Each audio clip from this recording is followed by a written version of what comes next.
Hey there, I'm Dr. Troy, broadcasting live from Charleston, South Carolina, where even when it rains, the sun still shines. I'm happy to be a part of today's session with my good colleague, Benjamin Toy. And Ben, he's a world-renowned team builder, team bonding guy. You need somebody to get a group going. He's the man. And that's the reason the two of us have combined together to not only create the reboarding series that you are a part of, but also the Cohesion Culture Wellness Program. Ben, I'm going to turn it over to you. Why don't you introduce our two panelists? Well, thank you so much, Dr. Troy. I have the privilege of introducing the speakers, panelists that we have today. Candy Gongora is the Chief Transformation and People Officer. It changed as I originally met you, of Goodway Group. We've met back in 2018 when her executive team came to Charleston, and we have since done several events together, and I'm excited to have her on board because Goodway has been a remote company for years before it was the in thing. So her perspective is going to be incredible. And then we've got Yams McKinney, global talent acquisition with Boeing. And so we are excited to have these folks attending today's session. So welcome, Candy and Yams. How's it going? Thank you. Hi. Okay, great. So one of the things for today, folks, we're going to make sure this is really conversational. So I may direct a question to one person, but somebody else may answer. Well, that's going to be perfectly okay because we want this to have some dialogue going back and forth. The other thing that's really different about today's session than others that you may have attended is we're going to hear this from an employee perspective. Yes, as Ben already acknowledged, these are two very seasoned professionals within their world, but they are going to speak today from an employee perspective. So Candy, I believe your organization is either all remote or most remote. Is that correct? That's correct. We are remote first and 100% remote. 100% remote. Now, Yams, yours is a hybrid, right? Is that the what I understood from you? It is probably go about 70 to 30% remote versus on-site, or rather on-site versus remote. So on-site 70, remote 30? Yes. Okay, great. So now we can keep that in mind, a little bit of the perspectives. And, of course, some of this will be like, what attracted you possibly to that remote work conversation and how that will play. And those will come out in some of our questions. But really to kind of get things started, this is a great question that all of you from the HR world will love. It's a great icebreaker question. And Ben and I are always about putting something practical that you can take away with you into our sessions. So here we go with this one. And Candy, we're going to go ladies first.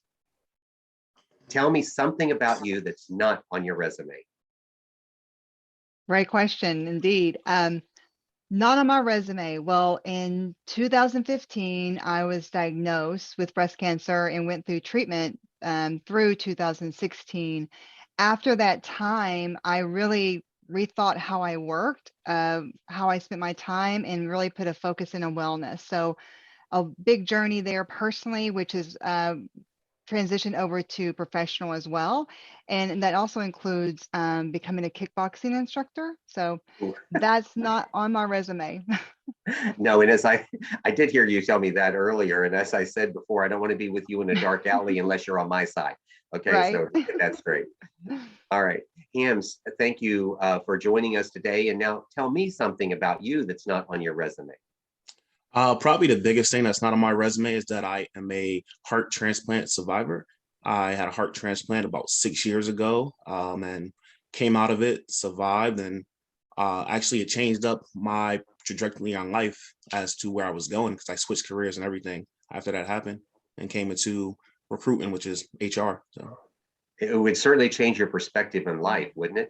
Absolutely. Absolutely. Yeah. Yeah. And was there something else that was connected to your particular heart transplant that was important for the hospital or the medical group where you were with? Oh, yeah. I was basically patient zero for them. Their heart transplant program had shut down. And so they used me because of my age. I was kind of on the younger side of people who ever had a heart transplant for adults. And they kind of kickstarted their program back with me. And it's up and running now. And it's still doing well. Yeah, they gave you heart, and then you turned around and gave heart to the organization. Correct. We both gave each other Absolutely. heartbeats. Yeah, it's really good. All right, Ben, why don't you kick us off with this first All right. series of questions? So Candy, you've been with Goodway for a number of years, but I'd love to know what you looked for in the organization when you were looking for a job at the time or whenever that transition happened. What were you looking for to make that was part of an organization for you to make sure that they were a good fit for you? Well, I actually came to Goodway right after I finished my recovery from breast cancer. And I think I mentioned that it changed my mindset and how I looked at work and life, period.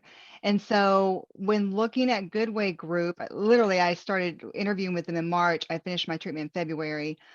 I was looking for a place where I could live, not work and then live a little bit over here, but truly live.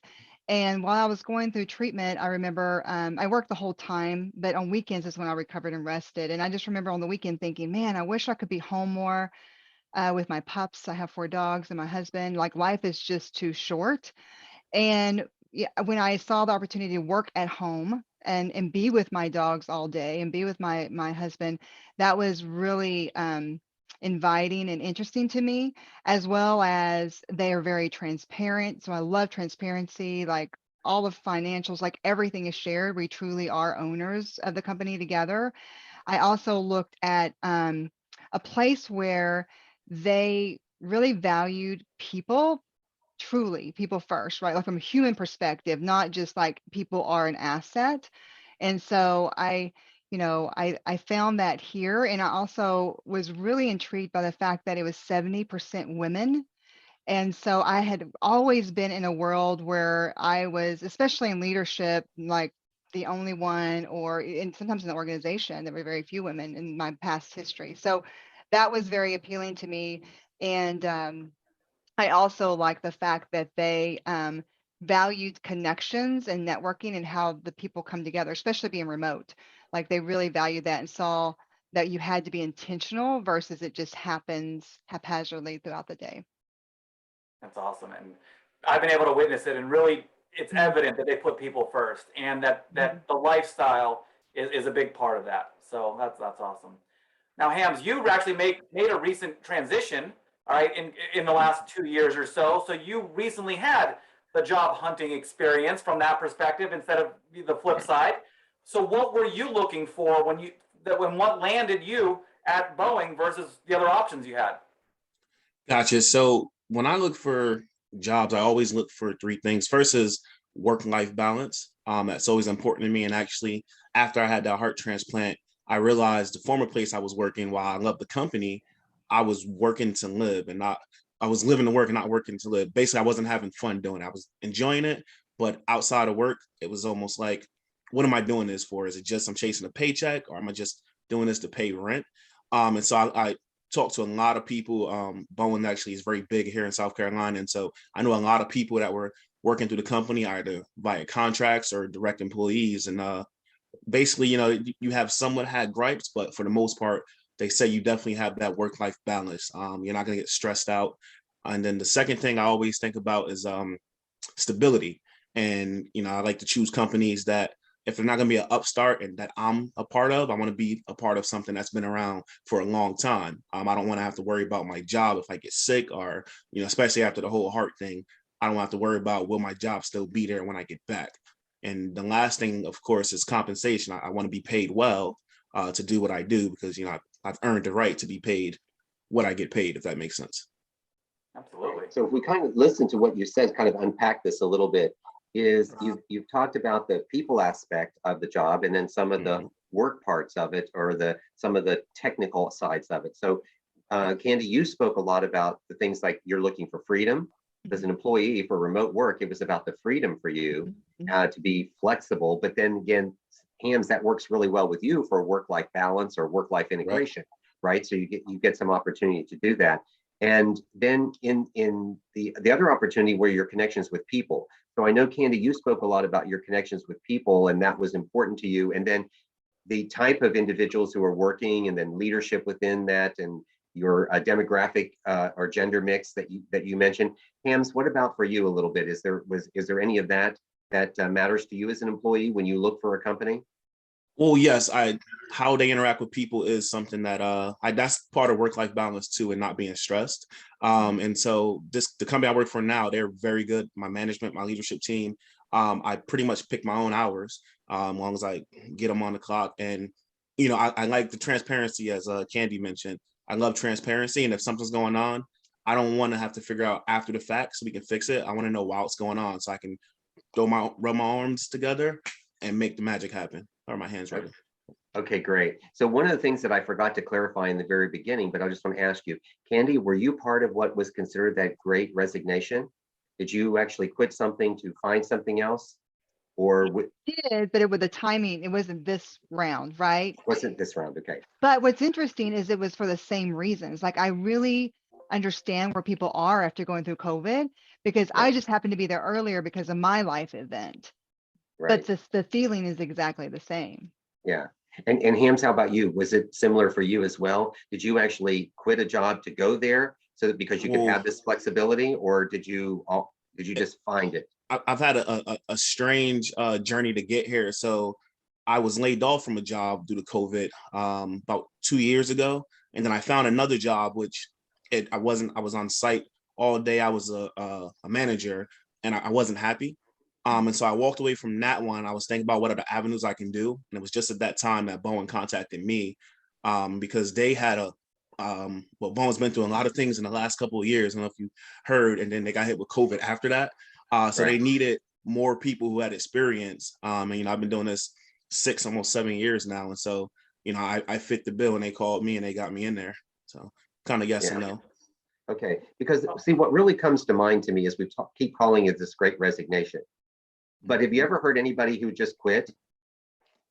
Like, doesn't everybody get another job? So it's Right. kind of like almost, it's almost as though it was a great resignation, meaning that I resign. I'm not really sure where I'm going to go for, so you might consider that. But realistically, people just reclassified or reconsidered what they were going to do. So it's really probably more of a great reclassification or reconsideration than it was a really resignation, because people didn't stop, they just changed what they were doing. And they wanted to do that. So now that the two of you are now really sunk in, I mean, like you guys are like into your organizations, I can hear all the pride and passion you have about it. How did you figure out as an employee they were the right fit for you? You know it now, but how did you know that they were going to be the right fit for you? Candy, you want to Well, take that first? sure. I think obviously it takes a little time. I did know a few people at the organization, so that helped, right? I had connections there.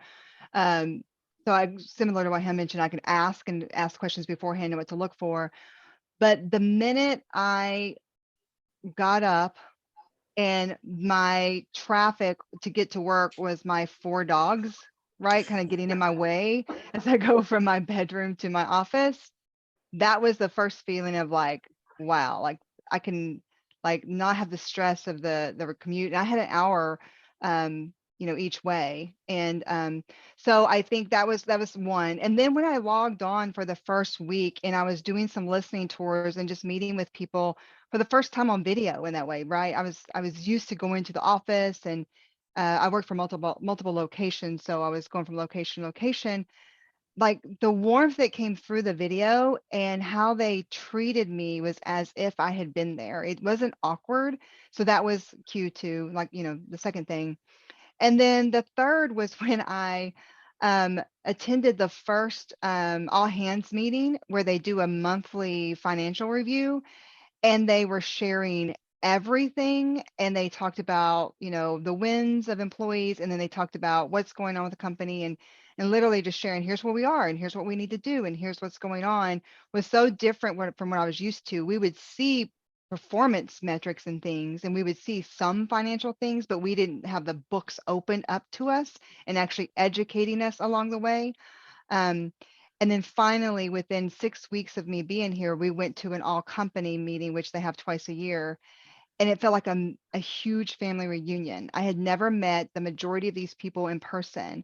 And I had 400 people hugging me and welcoming me as if I have been there for years. And so those were kind of the key indicators. Good, good. James, I'm sure you have something similar and maybe in your result of being the right fit. But I think what I want to ask you though is what are the values that you look for that create that right fit? Right. So, and it's kind of a cheat code for me, right, as a recruiter, because I'm trained to talk to people and know about these things, and ask them questions. So when it comes from me looking for a company and what they value, I easily can see through if it's just a thin layer or if they're giving you the straight juice with the pulp and all. And with Bowen is similar to what Candy said. It's like it's a family. You show that badge, and so many people show love because they know what you're going through, good or bad, with the company. And so I look for a company and work for a company that values people. My team from day one, it wasn't like a do this and we don't talk. I have a huge support team as far as my management and leadership. They assign me two mentors who, if I know that I've been doing this a while, but if it's something I don't know just because of the system itself, I can reach out to either of them. They check in on me periodically. We call them tag ups, but they're basically meetings. We have tag ups like once or twice a day, or if something's not right, I'll shoot over a personal message and they'll call me on the phone and say, hey, this is how we'll walk through this. So it's, taking care of people is the value that I look for. And it's a people loving company. Good.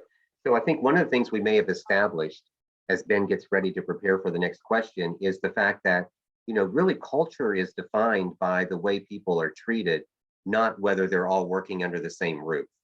And there are ways through the remote work that individuals can be considered part of their culture and they can create some of those nuances and some of those activities, but they have to work at it.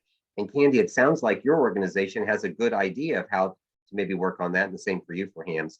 But the point is, for the individuals listening who have an opportunity to make an impact, remember that, just because an individual is remote does not make them just a flat Stanley. They just are an individual who's working somewhere else. And so they still need the same connection and interactions, but they don't, it's not necessarily like, yeah, we are a touchy-feely kind of, society as far as that goes, and that'll be helpful. But, from an organizational perspective, it's important to make sure that people are included. And that's what I really got from both of your conversations, that you were included, you enjoyed the fact that there was transparency, that you were welcomed, that you felt like you were part of something without having to be an outcast because you may have been only one of the few on the screen. Like in Ham's situation, there might, out of 10 people, 3 of individuals may be on the screen and the other 7 in a room, but it doesn't sound as though those on the screen would be left out. And for you, Candy, all 10 of yours would have been on the screen at the same time. So that's what I'm hearing from the employee perspective. That's really important in culture, is making sure that they are treated fairly and equitably, whether they're on the screen or whether they're in person. I agree. And you have to be intentional about it, very intentional, because you can just go to where you are. So like for him, you could be like, well, I'm here in a room with people. Here's some people on the screen. We're talking. Like, are we laugh? Like, are you sharing the joke with the people on the Right. screen, or it's vice versa, right? And then even when we're on the screen, there's side chats. And so you have to be intentional about that too. Like if it's a good enough for a side chat, why not share with everybody? Or, because then people could start laughing, or you see people are kind of working. Like, so you just have to be very intentional no matter where you're at, really.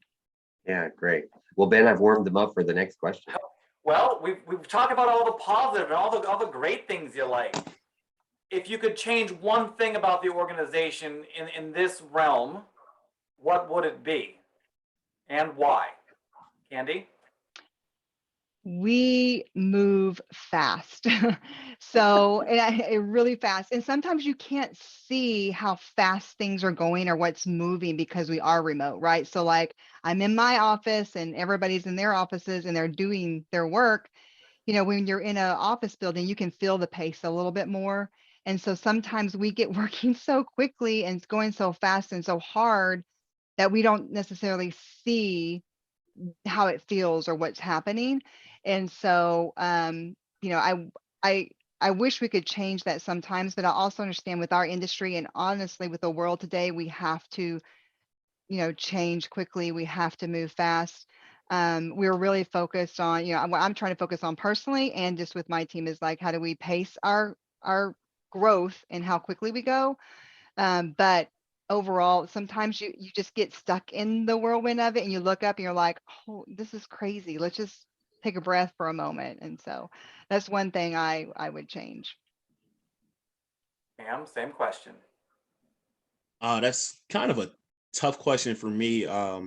Being is, I'm at Bowen and I kind of like the way things are going. I guess I change that I can't hire every qualified candidate for Mm. jobs because sometimes there's just not enough positions, and you kind of can hear the heartbreak sometimes when you talk to someone and they feel they're qualified, and I don't make that final decision. It's definitely the manager. I'm just basically an advisor to the manager. And so when I talk to people and I say, hey, I try to get them to apply to other jobs in that area and see, like, you're well qualified, so you'll get the interviews. It's just if they're only budgeted to hire 2 people and I got 4 good candidates, it's hard to turn down those other 2 people when they're fully qualified. And it's just a personality thing. The manager thinks that this person will click better with their team. Awesome. Thank you. And very important topics and things that really matter and make a difference. It's not one of those things, Yams, where you can go around and say, okay, you can call around to leaders and go, okay, I got 2 extra people. Anybody can take them. Like Right. anybody that we know might be transitioning out. So one of the things, and I know this would be more from an employer perspective, but hiring ahead. So I'm going to just mention that out for the HR folks who are listening to that. There may be a potential solution. So although our session isn't designed for that, I wouldn't want to leave that on the table to not consider that sometimes when you have extra candidates, you might want to consider a higher head because you can manage it or balance it against your attrition. So that's just something to kind of, qualify that. But Hams, I'm going to come back to you and I'm going to say, okay, we're around this virtual water cooler. What's the hot topic? With us, it's probably not where you think it would go, but the hot topic with us right now is just we have a couple of positions that are hard to hire, and they're out in our Huntington Beach, which is basically LA area. And you would think that people would love to live in that area, but when you break down the cost of living and the traffic and then everything that goes on there, and and taxes, because a lot of these people that are qualified, they be coming from states that don't have income tax. So like your Texas or your Washington, I believe, and Yeah. that it's a hard sell for them because even though they're going to get paid more on paper, you're not discounting the taxes or what they weren't paying in taxes or gas or things of that sort. So that's Yeah. kind of the hot topic we talk about a lot, is how we can change that and how we can put forth change to the company and suggest ideas. Okay, so I'm going to dig a little deeper, and that was a great answer for you as a professional, one professional to another. Now we're an employee to employee, and I want the dirt. I want the scoop. What is it that you, from an employee perspective, and listen, we all got great friends in Boeing. You've already said what a great company it is, so this isn't dogging them. But what's on the employee mind? Like, what do they think that they want the organization to do, or what is it that they're not happy with? What is it that is under the current there by the water cooler? I guess the only other answer I can think of would be the time management with different departments. So if a manager approaches a recruiter and say, I need this done right away, sometimes the manager forgets that there's 100 managers that need things done right away. And we have to kind of balance our time with the different ones. So best I can do as an employee to employee. Okay, all right. Well, I'm gonna. Sorry, Troy. The idea of the unions of working here, and how much of a topic is that of employees thinking about the union impact of what's in Boeing versus, are the unions only on the in-person or are the remote union employees? So I'm curious as to is that being a topic. That's a good question. We haven't really talked about that. At least I haven't had those conversations. I do hire union and non-union.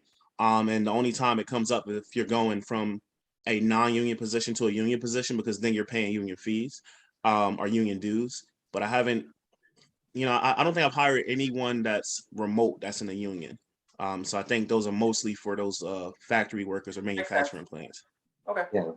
Yeah, for me, sometimes a little bit of the scoop, and so Candy, I'm giving you a little bit of a head start, but I'm kind of thinking like I'm the employee at the water cooler, and this whole thing was about remote, and I don't have a position that allows me to work remote. And what is my little water cooler conversation? So, Hams, hang on to that. So Candy, that's the level of scoop I'm looking for. So come on, spread it. Let us know. Get it in. What is it? What do you say Sure. at the water cooler? Yeah, I think we are just coming off of our first all company get together that we call summits I mentioned earlier since COVID, because obviously we haven't been able to get together. So we have employees that we have, we haven't met. I have peers and groups that I haven't met ever in person. And so we're just coming off of that. So there's a little bit of talk around that, both good and like, what just happened because it was hybrid, right? It was our first time to do hybrid. As Ben knows, normally we all come together, and it's pretty much a requirement unless there's an emergency or something. And so one thing around the water cooler, which is a plus and a fun thing, is that we all as employees have headsets, VR headsets, and so we did a lot of VR activities, paintball, escape rooms, defend the castle type things, kind of Game of Thrones. And so everybody's really talking about that right now. And in fact, they're like, I know on my calendar this morning, somebody put a paintball match for Friday afternoon. So that's kind of a fun buzz. But along with that, since it was our first hybrid, there is a lot of talk and feedback around, you know, the technology problems when we were trying to live stream. So we had a keynote and I did stay home. Normally I'm in person, but I chose to be hybrid this time to stay with my father, which is a great benefit, right? And flexibility. But I got to see the other side and I was hybrid, and there were technology issues where the keynote just kept going, even though those of us at home were having issues. And eventually they stopped her and we kind of had to regroup. But there were a lot of instances like that throughout the week.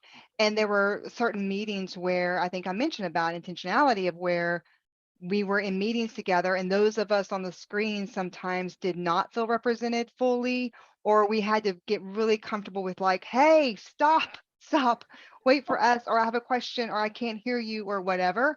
And we got better throughout the week.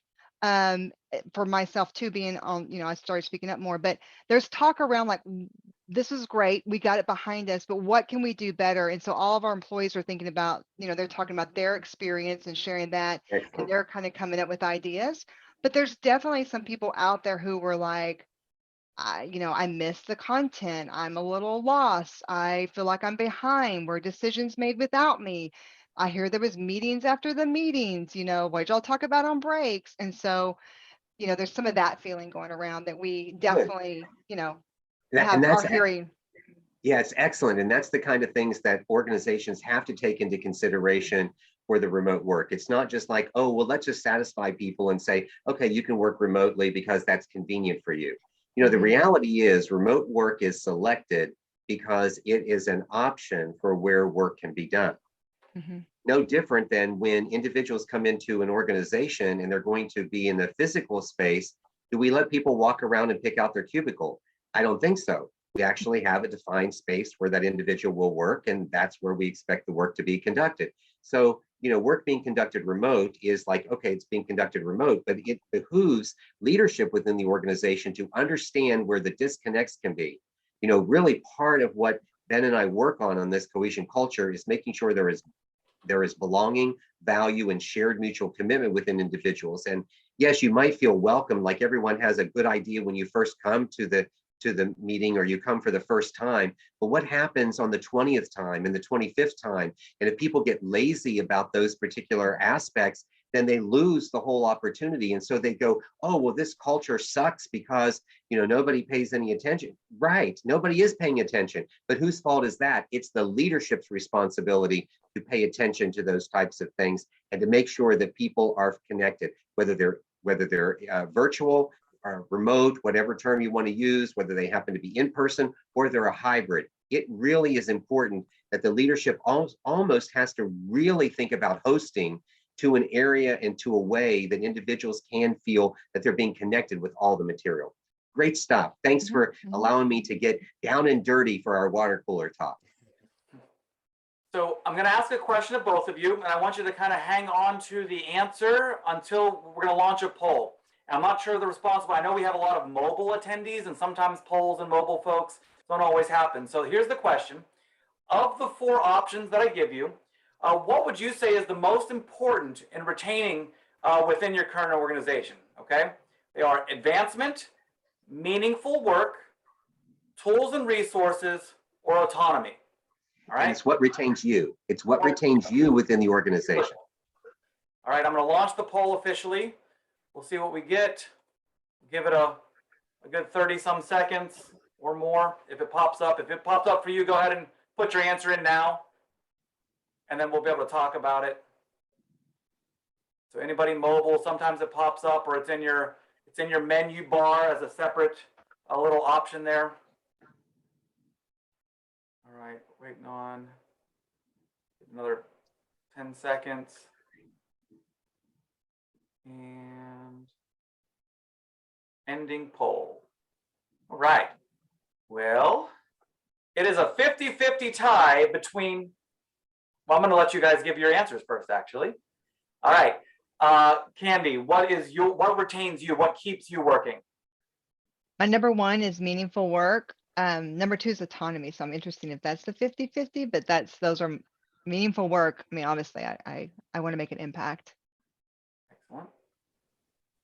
Yams, what's your number one reason for what keeps you working with Boeing? So again, it's like a cheat code for me because everything I do is meaningful work, is getting people jobs. So I pick tools and resources, and it's just because I've been in a position where I'm doing meaningful work, but I don't have the resources or tools to back that up. And so I'm working on a thought process, not an action process. So when I have these tools, as in the successful team behind me, the leadership, the guys, the ability to navigate when starting from interviewing someone and getting them on their first day. If I have the tool and resources to do that, everything else works and everything falls in place.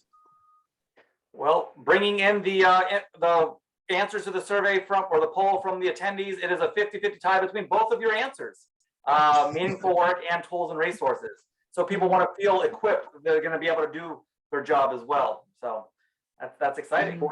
These 4 items come as the global drivers from an employee's perspective for work.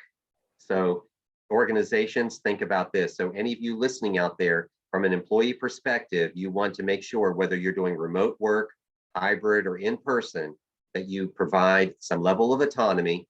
People don't want to be micromanaged. They want to know what is their job. Let me do my job. Tell me what my spending level is, if I have any. Do I need to get approval from somebody else before I can advance my job? What's my level of initiative? Do you want me to come up with ideas and then bring them to you first and get ideas or approval before I go on? Or do I take my ideas because it's in the realm of autonomy and just run with it? You want to know that. And then, of course, meaningful work is so important. We all want to know that what we do, and that's the value part of the cohesion culture, is ensuring that we have value, that what we do matters, and that we connect the dots. And as an employee, we want to know how our work matters to somebody else down the line, because sometimes we can't always see outside of the walls in which where we work. We don't really know how all of that impacts somebody else. And then tools and resources, absolutely. Who wants to do work if you don't get what you absolutely need? And then the interesting part of it is that notice that advancement was also one of the items on there. And 63% of employees are always seeking some level of advancement. They want growth, development, and advancement. So advancement does not always mean promotion. So we're not always saying, oh, look, I just brought a person in and now they want promoted. That's not what we're talking about here. We're actually saying in this opportunity, they want to know that they have an opportunity for advancement. They want to be of consideration for advancement. They don't want you to feel like you don't have enough of me going on, that you have to go outside the organization to bring in somebody like me who could learn to do the job. I want you to prepare me for that job. So excellent discussion here on that.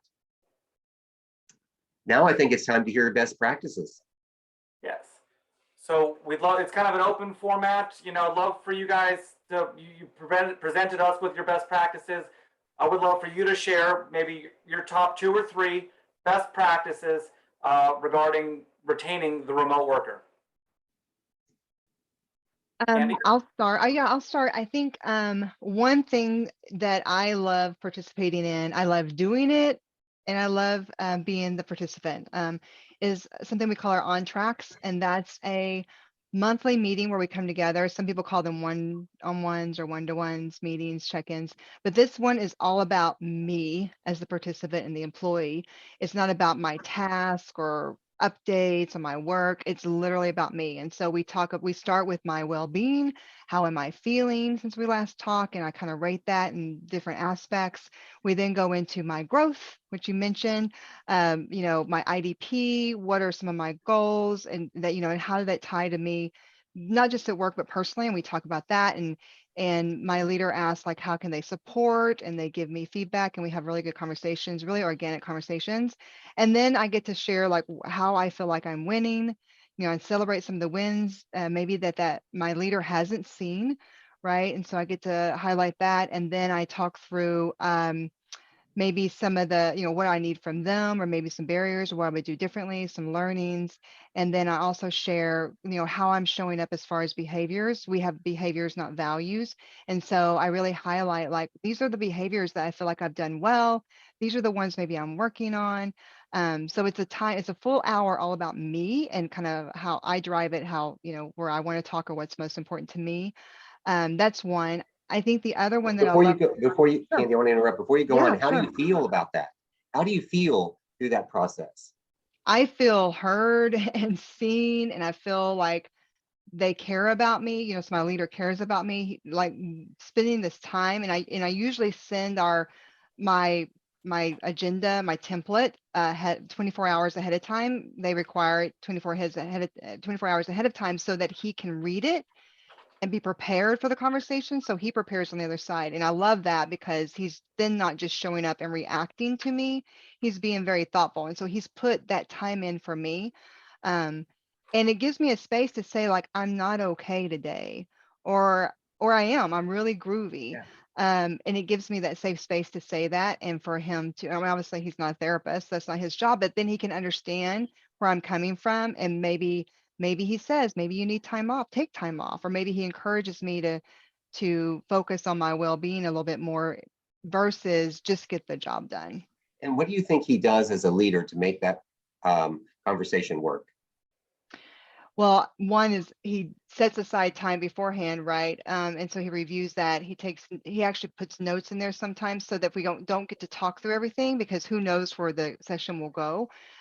His thoughts are there, so we can, get to them later. But I think that he really sees me as a person and a human, and not just a worker. And so I Yeah. think that through those conversations, we are building true relationships. And he also understands, like, how to motivate me, or what motivates me, or he also understands, how he can give me some grace or work with me to, we can still achieve the objective of the company, but he can better understand how to navigate that, or when I need more help. And it's also a very safe space, as you kind of get into it, to give him feedback on what I need.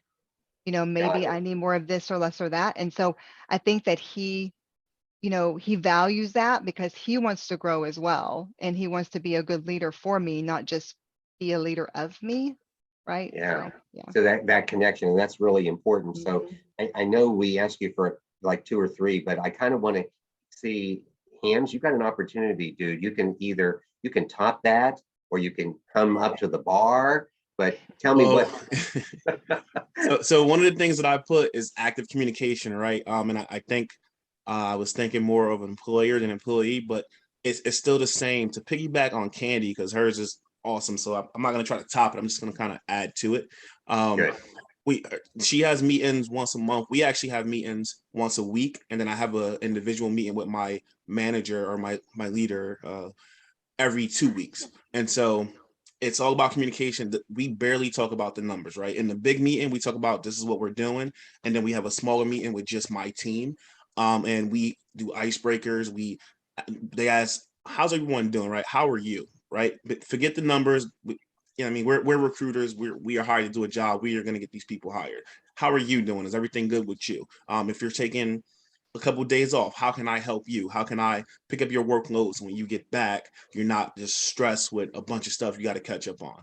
And they talk about personal things, anything from sports. Like, when I tell you, like, the numbers are so, the percentage of what we talk about when it comes to the actual metrics is so low in these meetings. It's all about communication. my manager, he wants people on his team to be good in order for us to be good. He emphasizes that, like for instance, I started taking a gym class a couple weeks ago, and so he was asking me about that because he was saying, well, that motivates me because I bought this Peloton bike and it's been sitting there. He said, I need to get on this thing, I can't have you outdoing me in the exercise field, but things like that. And so the communication is key. And then I added flexibility to mine because working remote, it is a flexibility thing. Mhm. If I need to take off and do something, I can make those hours later. That's perfect, especially everyone that has a family knows that. I have a daughter. Even if you have dogs, like sometimes you might have to take them to the vet. And, on a traditional 9 to 5, you either got to take time off and, or take your PTO or call a sick day. Working remote, you can kind of shape your world around it.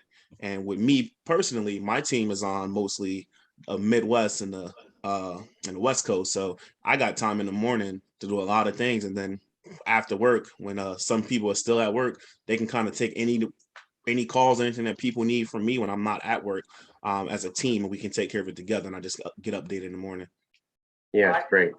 I love hearing this because it's a conversation that we've been having actually regularly, and I actually had it this morning. And I have borrowed a phrase of the who I versus who I are, the identity versus the role.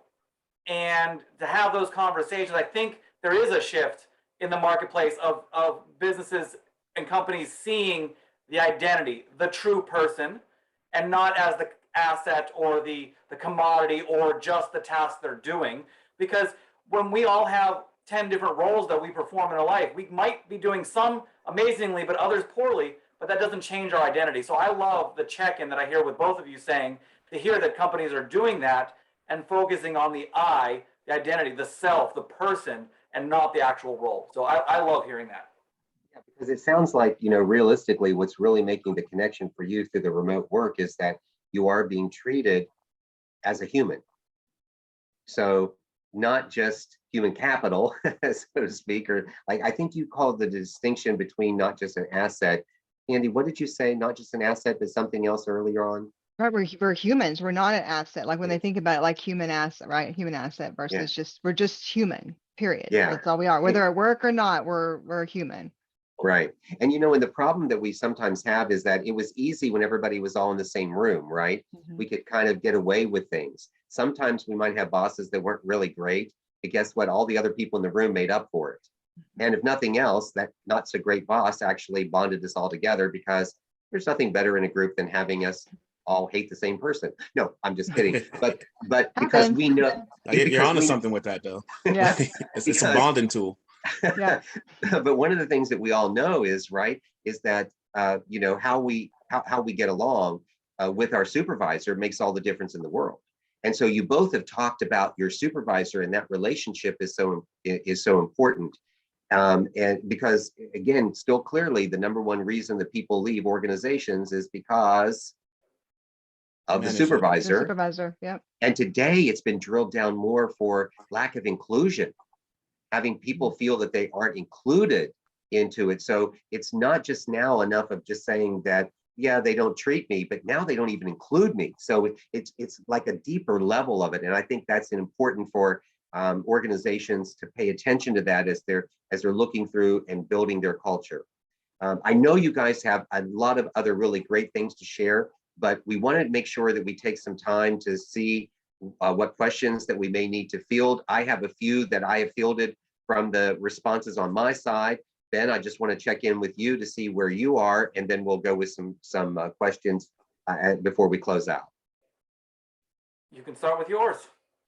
Okay, great. So one of the things I wanted to ask you a little bit more about, Candy, was specifically to talk about the council members. So, and about individuals, contributing in this remote world and into this council. So how do you go about that as an employee, fitting into that or belonging to that or feeling like you have value to it or shared mutual commitment? How does that work for you and a council member when you're remote? Sure. So, we call it Goodway Council, and they serve a 1.5-year term, and they will be nominated or they'll nominate themselves. So there's a formal process they go through, and we want to make sure it's our employees who, people look up to and feel comfortable going to as their representative for their function or line of business. So this group comes together and they get to spend time with myself and our president and our CEO, and they get to tell us how it really is. Kind of like your water cooler question, like that's what we're Yeah, asking them, like what's really going on, what are they talking about, and what can we do better? And I know our CEO and president both always say, what do I need to hear that I'm not hearing? yeah, And it's really a safe place. And our people know that if they have something they want to say and they don't feel comfortable saying it somewhere else, in our other mechanisms, they can go talk to a council member. And they're also our people that we use with our our employee engagement pulses. They get that data before anybody really, and they help us kind of understand it, decipher it, and they'll go out and dig a little bit more and find out information around it. And so it really helps us see the things that we can't see because we're not in person. How is it feeling? What are the reactions after we just had a town hall? We just made a huge announcement. What's happening out there? How are people feeling? How did it land? In fact, we used this group even before, when you think about COVID, when things started shutting down and people didn't know what was going on, we had to, have a communication that goes out. So we wanted to have a call with our people, and we wanted to be aware that everybody's in a different place with this and feels differently about it, or they have different situations. And so we met with the council and we actually gave them the talk first and let them give us feedback. And so from being on council, they really do feel heard, and it's their job to make sure that everybody else feels included and heard as well. And we do create a sense of belonging. great, great. I'm going to tie that into a tip in a minute, but we have another question that came through on the chat. All right. How do you ensure that proximity bias doesn't affect career advancement? I can take that one on our part. When we interview people, and I'm not in the interview process, I just choose not to be because I don't want that to affect me when I recommend candidates. But it is part of our policy is we have to have at least 4 managers there. And also they added one has to be a minority or one has to be a woman. So you can just so that manager is not picking just I know this person. And so by proximity, you mean like if someone's in a different town or whatnot. With us, that doesn't matter. We have relocation packages. We get the right people to the right jobs if they're of quality. Yeah, I was gonna say for us, everybody's in a different place, so it actually solves that a little bit because most people aren't getting together outside of our all company when we all come together, or if teams or functions decide to get together. So typically that's not an issue. Everybody pretty much, because we are all remote, everybody has equal opportunity to be seen or have their work be seen. And we create mechanisms within our day-to-day that helps people be seen equally.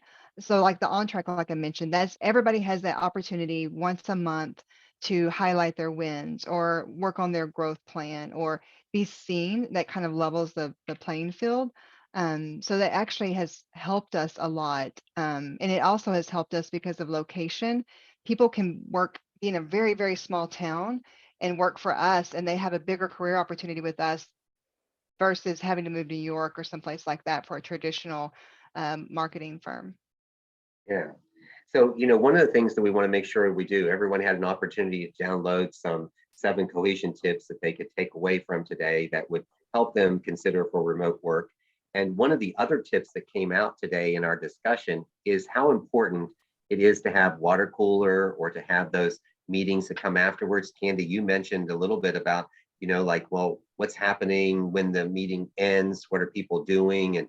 And typically, so one of the suggestions that Ben and I make to organizations having meetings, and we're going to do this today, is we're going to say, the meeting is over, but you're now welcome to stay. And instead of having the meeting end at exactly the desired time, leave the screen on until everybody leaves the room. Or leave the screen on for a few designated minutes so that individuals on the screen can also debrief from the conversation. One of the first tips that we recommend is what we call huddles and debriefs. And so debriefing is an aspect not only from a leader that wants to check in and see how people are doing, there's also the debriefing or the decoding that we need to do once we've heard information, and we need to have that personal interaction, that personal time to gather that. And so if the organization does not have the opportunity to have everybody together in a room where they can then walk down the hallways to get back to their office, they need to create the hallways and to create that space. And to do that is to not only have the video on a little bit at the end, but maybe to have it on quite a bit in the beginning so that there will be some chatter and conversation before we go. So really want to make sure we've got some good tips with that. And with that, Ben, I'm going to let you do some closing remarks, and then we're going to stop recording, and then we're just going to let people talk. Excellent. Well, I am so grateful that you guys took your time out of your busy schedules and we were able to coordinate this, and that you were able to give the insight to the folks. And whether you're live or you're listening to a recording, I'm grateful that you gave your time to listen to these messages. So if any last words from either of you, I'd love to hear it. And any parting words of wisdom for attendees that are trying to retain their remote talent. All right, with that, you have Yams? I was gonna ask Candace to go first. I just wanted to thank you guys for inviting me. I hope that people picked up some jewels from me as much as I picked up a couple of jewels here, and just keep striving. Sounds good. Yeah, thank you. I think what's important is connections. And like today, this was a great opportunity for me personally to make connections. And so I would just encourage everybody, whether you're working in the office or remotely or hybrid, especially hybrid, to make those connections, be intentional with that, and reach out to people and check in. Yeah, great. Well, Ben and I always like to remind you to make sure that you live on purpose. And something else that we tell you is you don't have to know everything. You just need to be teachable. There we go. All right. I am ending.